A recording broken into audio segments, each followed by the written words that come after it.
Oh, Bob catches a fucking cray on a fucking jig, bruh.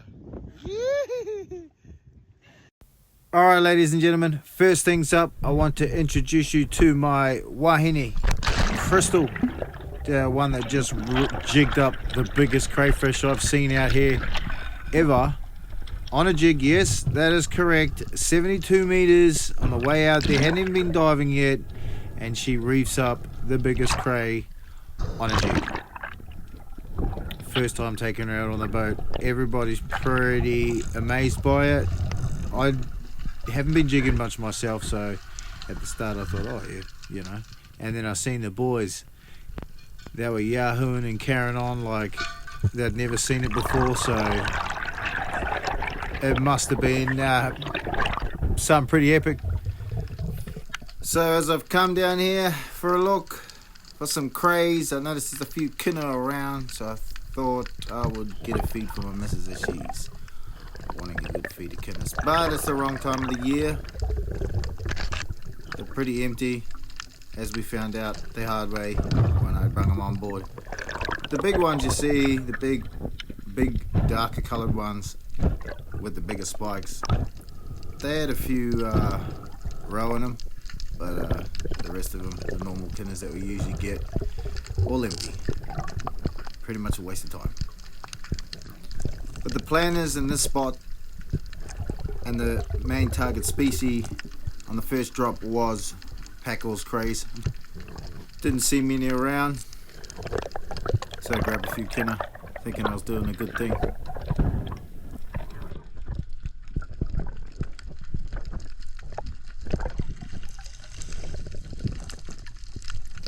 A lot of people spin out, freak out a little bit on the more larger, more spikier kinna down there. They're actually edible, you can eat them. They look poisonous as fuck, but they are alright to eat. Don't be alarmed by the look of them. Give them a crack. They got a good feed in them.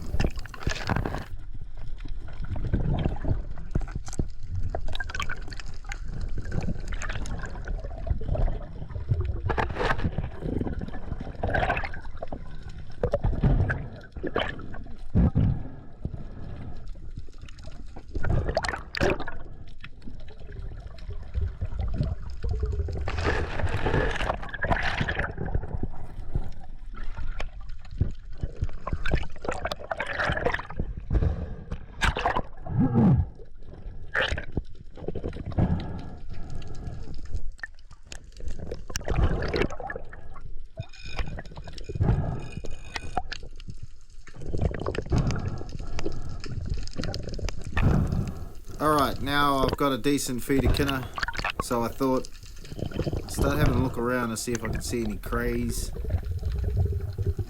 But while I was looking around, I noticed a few fish around.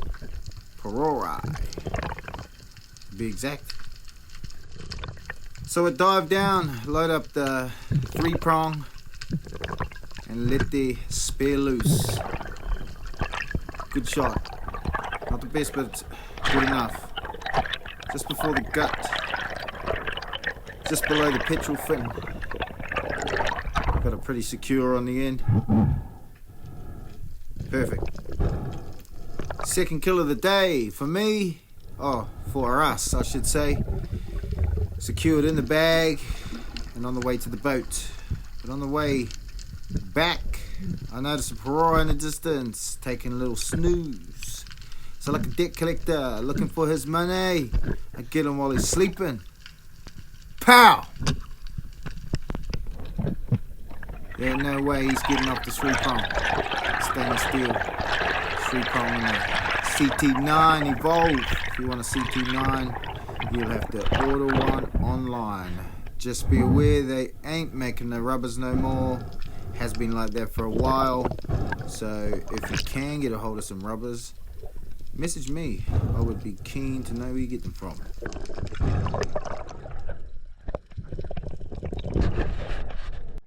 get in the water with me.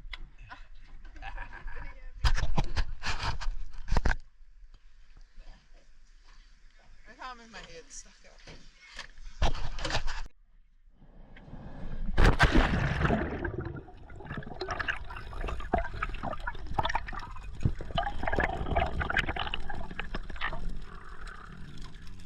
So, first ever dive with my wahine. She decided she wanted to jump in with me. I talked her into it. She wasn't feeling it, but I managed to get her in the water. Tell her to hurry up. Yeah, no fucking around here when you're diving with the motherfucker. We don't get out of the water until we get something. That's how I roll. I love how keen she is. She's always keen to get in and do something with me. If it's in the bush or in the water. Now that I know she's alright in the water, we'll be doing some more of these missions together. I spot some goatfish on the bottom. I spot the biggest one. Apparently they're nice eating. So I have a crack. And secure it. One in the bag. This is a nice little shallow spot to learn in. I go over to see if the ghoulies alright. She seems to be fiddling around with her mask a lot. She's getting used to the gear. She hasn't been in it before. This is the first time in it. Yeah, I just keep getting blown over my back. Yeah, that's why I put it underneath. I've never tried. If you want to go back to the boat and put it underneath your hood, No, it's okay. that's how I found. I think it should be okay.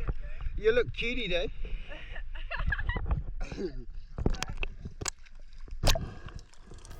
One thing about my wahine, she don't win, she don't carry on, she doesn't make a big scene. She's pretty cool, pretty laid back. So everything's pretty much sweet as with her. Everything's easy. We just go with the flow. But anyway, we keep on the hunt. There are crays here. So I'm on the hunt.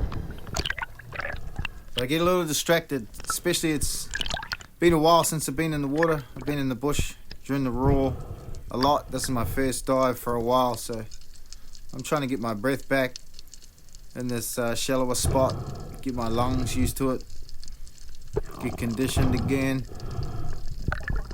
But at the same time, I'm just admiring these little yellowtail and these blue mau floating around together. Try to secure one as a live bait for the bro because he's going after kingies. I managed to snatch one up, stick it inside my wetsuit.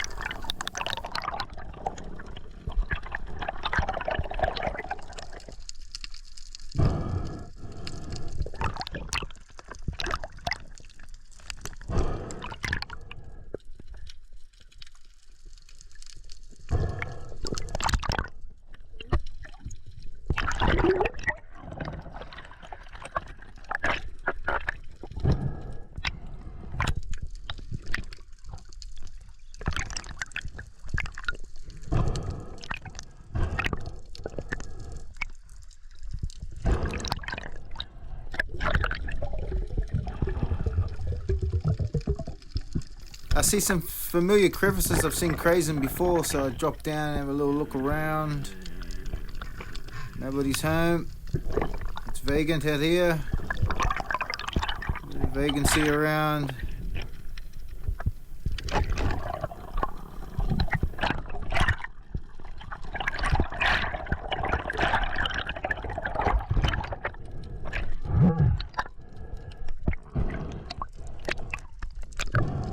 I love this area, it's beautiful, it's always clear.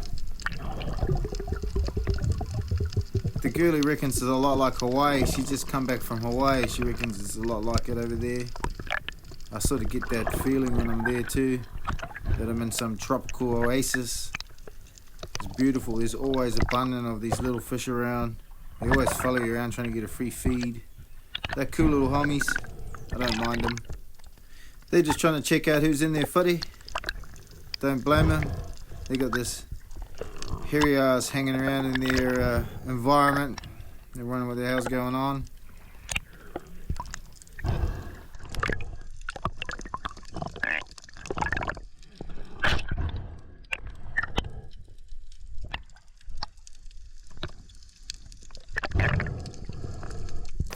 Trying to see what my darling's up to. She's still having trouble with her mask, so try to help her out.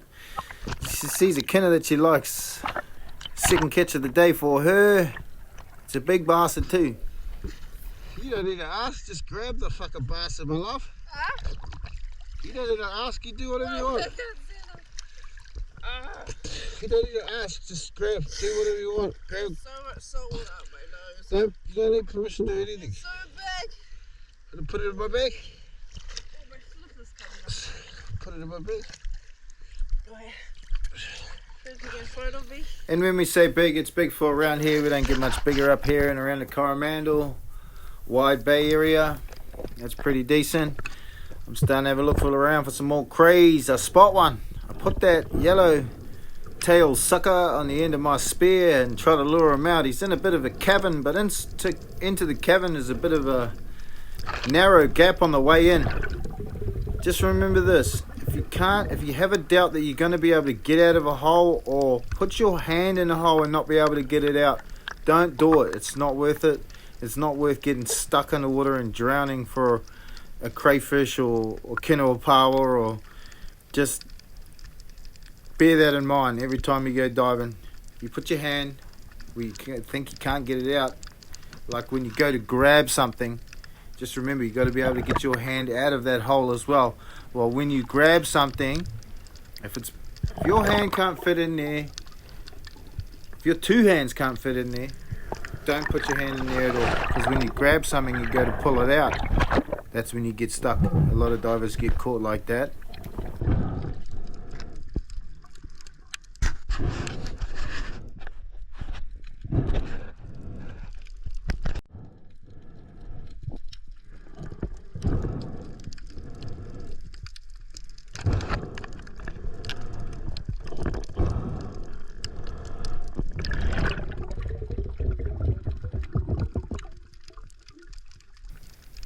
He's not coming out any further. He's not buying it. He's a smart bugger. So I give up on him. But I give him this fish in hope that I will see you again some other day, brother. It's your lucky day today.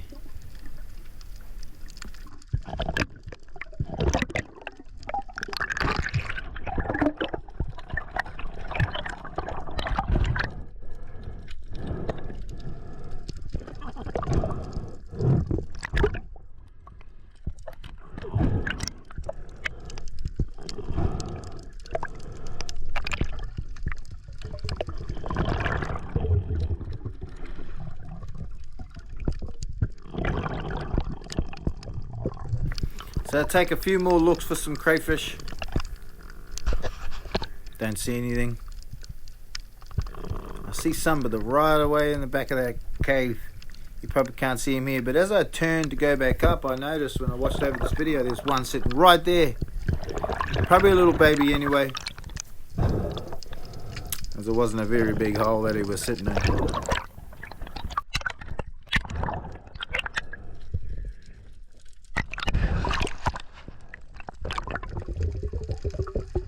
Sorry the angle of the camera, must have bumped it buggering around with that cray, but I noticed a school of snapper in the distance. There's some good sized ones too. I start throwing up some sand, seeing if I can lure them over here. They like that. I don't know why. They must think that there's a bit of a ruckus going on and they want to have a bit of a nosy. They're very curious snapper. You just got to get them looking and get them wanting to come over and have a little geese at you. But I give up on them pretty quick as they got spooked, as they must have seen me, or I don't know, but they weren't buying it this time. So I carry on. I think I'll try again here. I come back for another look. Still again, my angle of the camera is not very good.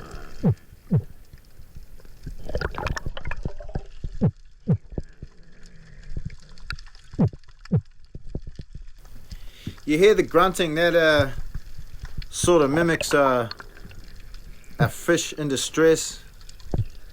So I've been told, and it does work. It does work. The snapper weren't buying it, so I try another little goatfish. See one sitting on a rock. That's probably not the best thing to do to your three prong. I've had them pop on me on rocks like that. I didn't expect to go straight into that rock, but anyway, I secure the fish and on the hunt again.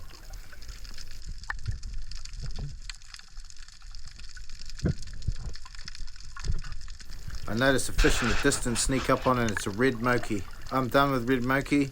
I've eaten too many of them, and taste buds are just not having it anymore. But I noticed there's a snapper in the distance, just slowly creeping off, trying to get away. But I managed to creep up on him and smack him one straight in the butte.